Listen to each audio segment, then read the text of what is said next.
आज मु चिकन गोटे नुआ डिश बनाऊँ। प्रथमे मु गोटे कैप्सिकम को भल भाव छोट छोट कर काटी नेबे।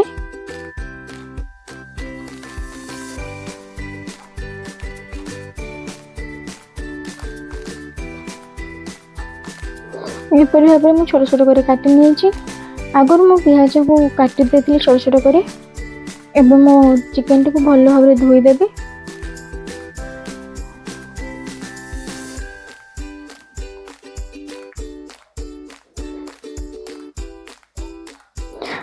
सेथिरे मु किछि लूण, हळदी, लंका गुंड एवं तेल दे भल भाव गुळै नेबे।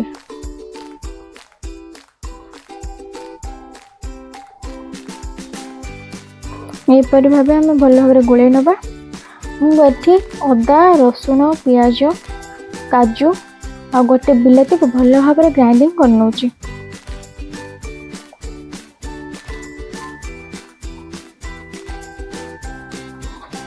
कढ़ाई में मुझे किसी तेल दौची।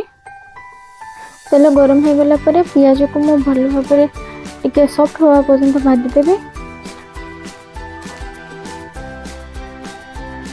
पियाज हो गला परे मु सथिरे कैप्सिकम मध्ये दे देबे।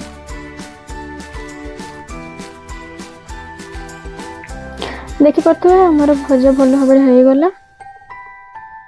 मु ताको गोटे प्लेट रे काढी नउची।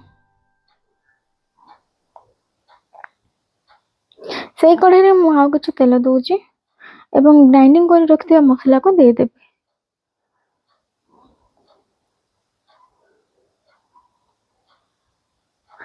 से मसला रे लंका गुंड, हळदी गुंड आ लूण दे मु ताको भल भाव कसी नेबे।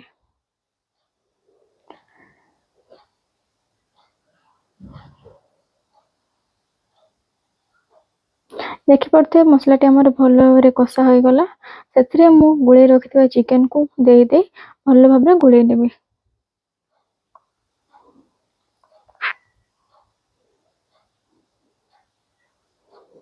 चिकन टी मोर भल भाव गुळे हो गला। ताको मु ढांकी दे 10 मिनिट पय छाडी देबे। चिकन रे भाथिबा पानी को आमे हाई फ्लेम रे कसे कसे मारी दबा।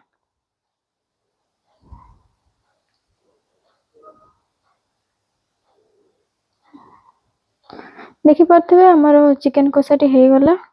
सेथिरे मु जीरा गुंड, धनिया गुंड एवं गरम मसला को दे भल भाव गुळे नेबे।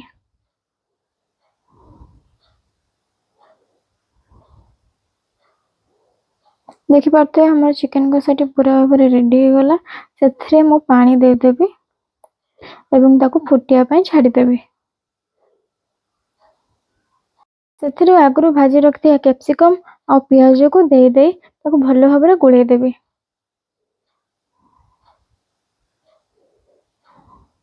हमारा चिकन तरकारी रेडी हो गला। सेथिरे मु किछि क्रीम को भल भाव गार्निशिंग कर देबे। हमारा रेडी हो गला